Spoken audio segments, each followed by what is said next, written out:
Baik, dalam slot 15 terakhir dalam cerita dan juga sebelum bermulanya perlawanan di antara Malaysia dan Kemboja dalam perlawanan Piala AFF Suzuki 2020 ini, saya ingin menyentuh sedikitlah tentang demam kejohanan bola sepak ASEAN yang dah bermula sebenarnya sejak semalam lagi. Dan kalau baru-baru ini kita sendiri dapat rasakan bahang Piala Malaysia, kini adalah giliran untuk kita sebagai rakyat Malaysia sama-sama pula memberikan sokongan kepada skuad tanah air kita selepas ia sepatutnya dianjurkan hujung tahun lepas namun ditunda setahun disebabkan pandemik COVID-19. Dan sebagai langkah berjaga-jaga juga, edisi kejohanan kali ini akan berlangsung di satu venue berpusat saja iaitu Singapura yang telah diumumkan sendiri sebagai tuan rumah bermula dari peringkat awal sehinggalah ke perlawanan akhir. Dan Malaysia telah diundi dalam kumpulan B bersama juara bertahan Vietnam dan musuh tradisi Indonesia selain Kemboja dan juga Laos. Dan tuan rumah Singapura pula akan berada dalam kumpulan A bersama dengan Thailand, Myanmar, Filipina dan juga pemenang peringkat kelayakan antara Brunei dan Timor Leste. Dan kita ingin mengajak rakan kita di Astro Arena, Zuhelmi Zain Azam, untuk berbual sedikit tentang skuad negara kita. Zuhelmi, semalam pengurus Harimau Malaya Datuk Wira Yusof Mahadi mengesahkan ada 2 pemain kebangsaan diuji positif COVID-19 dan kini sedang menjalani pengasingan selama 10 hari maksimum. Dan 2 pemain berkenaan adalah pemain tengah Terengganu FC Faisal Halim dan juga penjaga gol Selangor FC Khairul Azhan Khalid. Dan adakah Zulhilmi melihat ini akan menjejaskan rentak permainan skuad Harimau Malaya? Sebentar saja lagi, Zulhilmi. Okey, hai Faris. Terima kasih ya. First kali memang sedikit sebanyak ia bukan menjejaskan formasi ataupun strategi Tan Cheng Ho, tetapi saya percaya perkabaran ini, berita buruk ini, ia akan merencatkan sedikit psikologi para pemain, utama yang akan beraksi dalam kesebelasan utama bertemu Laos. Kerana apa? Pada ketika fokus mereka hanya untuk mencipta kemenangan pada perlawanan pertama kumpulan B ini, tetapi mereka diberi kabar mengenai masalah ataupun isu COVID-19 yang melanda 2 pemain negara seperti yang anda sebutkan tadi, Faisal yang kita mesra disapa Miki dan juga Khairul Azhan. Jadi saya tak tahu bagaimana perancangan ataupun motivasi yang akan diberikan Tan Cheng Ho untuk memastikan perkara ini ataupun perjalanan skuad kebangsaan dapat berlaku dengan baik dalam usaha kita bermula langkah kanan dalam kempen Piala Suzuki AFF 2020. Dan juga Zul, mereka yang disahkan positif itu akan dikenakan kuarantin selama 10 hari. Jadi berapa perlawanan agaknya mereka akan terlepas dan bila sebenarnya baru boleh mereka kembali ke padang, ataupun adakah mereka akan terlepas setiap game dalam kejohanan Piala AFF Suzuki kali ini? Okey, kalau ikutkan tempoh 10 hari itu, saya menjangkakan ataupun saya difahamkan membabitkan 3 perlawanan. Jadi selepas 10 hari, pemain terbabit iaitu Khairul Azhan dan juga Faisal Halim perlu sekali lagi menjalani ujian swab test PCR, dan jika didapati negatif, dua pemain ini boleh menyertai pasukan dan juga kembali memperkuat pasukan dalam baki perlawanan seterusnya. Dan saya difahamkan ketika ini ada permohonan daripada Persatuan Bola Sepak Malaysia FM untuk menukar penjaga gol yang mana beliau berhasrat ataupun Badan Induk Bersepak Negara berhasrat menggantikan tempat penjaga gol Khairul Azhan dengan penjaga gol yang baru. Jika permohonan dapat diluluskan oleh penganjur AFF, saya rasa penjaga gol baru itu akan tiba pada bila-bila masa. Mungkin Zulhilmi juga boleh perjelaskan kepada kami, tidakkah mungkin ada berlakunya sebarang kontak rapat kepada teammate ataupun pihak pengurusan lain memandangkan 2 player dah disahkan positif? Adakah mungkin kita perlu risau kerana ia pastinya akan lebih merebak? Dan apa agaknya yang boleh kita memberi jaminan sedikit bahawa player-player lain ataupun pengurus-pengurus dalam pihak pengurusan itu selamat daripada daripada wabak COVID-19 itu, Zuhelmi? Okey, memang itu yang menjadi kerisauan bukan sahaja saya tetapi juga peminat bola sepak tanah air, sebab sudah pasti kalau kita fikir secara logik memang akan ada berlaku kontak rapat membabitkan pemain. Malah saya difahamkan 2 pemain ini yang mengalami ataupun disahkan positif, saya difahamkan mereka telah mengalami kontak rapat dari Kuala Lumpur sebenarnya, tetapi bila sampai ke lapangan terbang di Singapura, baru mereka disahkan. Jadi setakat ini barisan pemain lain-lain ataupun pemain-pemain lain masih berada dalam keadaan yang baik kerana mereka sentiasa ataupun pada setiap hari akan menjalani ujian swab test PCR, dan dari situ kaedah itu yang akan mengenal pasti pemain mana yang tidak boleh beraksi kalau mereka didapati positif COVID-19. Dan setakat ini menerusi perkongsian daripada pengurus pasukan, Datuk Wira Yusof Mahdi, mereka hanya menggunakan ataupun melalui proses dan juga SOP yang disediakan oleh pihak penganjur, iaitu setiap hari mengadakan PCR. Jadi saya rasa itu saja yang kita dapat mengenal pasti kes-kes seterusnya selepas ini.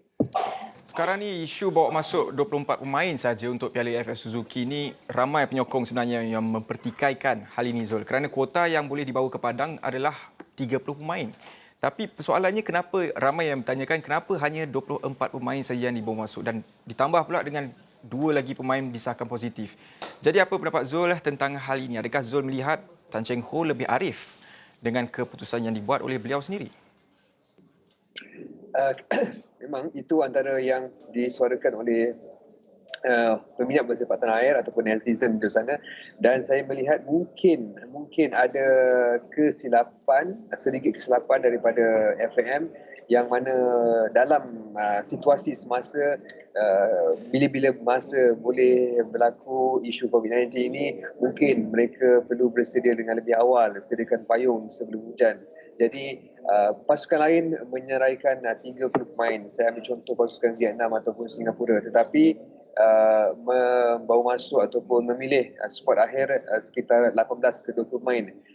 Tetapi sebaliknya daripada Badan Induk Bersifat Negara yang mengambil pendekatan menyenaraikan pemain yang mungkin diperlukan sahaja untuk kejohanan. Saya tidak pasti, mungkin mereka menggunakan ini untuk mengelak daripada berlaku isu bajet ataupun isu kewangan dan sebagainya. Tetapi langkah yang sedikit tidak wajarlah dilakukan, kerana adalah lebih baik kita membawa masuk pemain ataupun menyenaraikan pemain yang lebih ramai jika berlaku masalah seperti ini.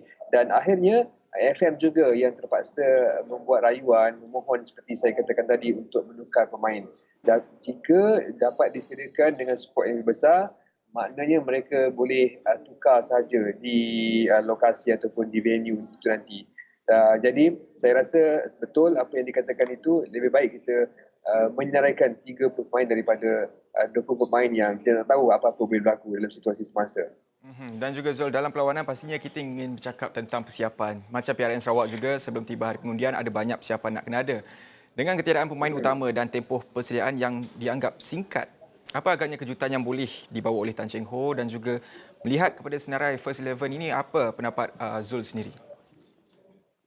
Okey, kalau saya lihat starting line-up yang dah keluar tadi, saya rasa memang ada sedikit kejutan kerana ramai yang menjangkakan pemain terbaik ataupun pemain paling bernilai MVP 2021, Arif Aiman daripada JDT, sepatutnya berada dalam kesebelasan utama. Tetapi tidak, untuk pada malam ini atau pada petang ini, sebaliknya Tan Cheng Ho menggunakan formasi yang sama 4-3-3 dan memilih Akia Rashid berbanding Arif Aiman di posisi itu.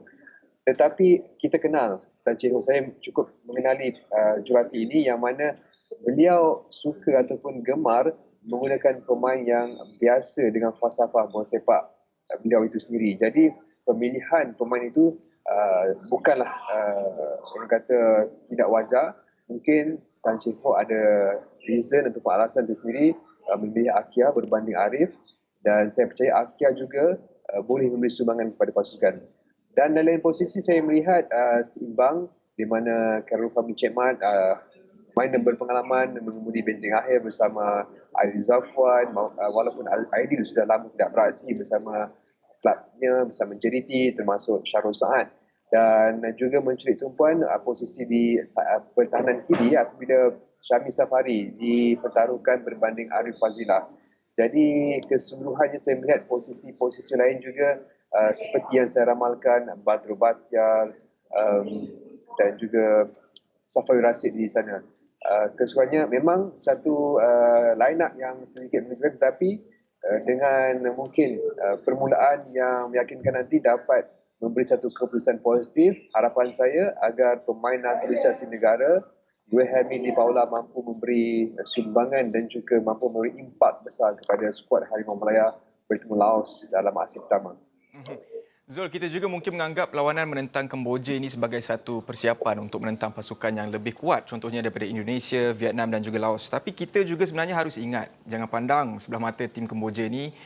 Jadi untuk jangkaan Zul sendiri, adakah kita mungkin menghukum pasukan Kemboja ataupun kita sebenarnya yang akan dihukum nanti dalam game selepas ini?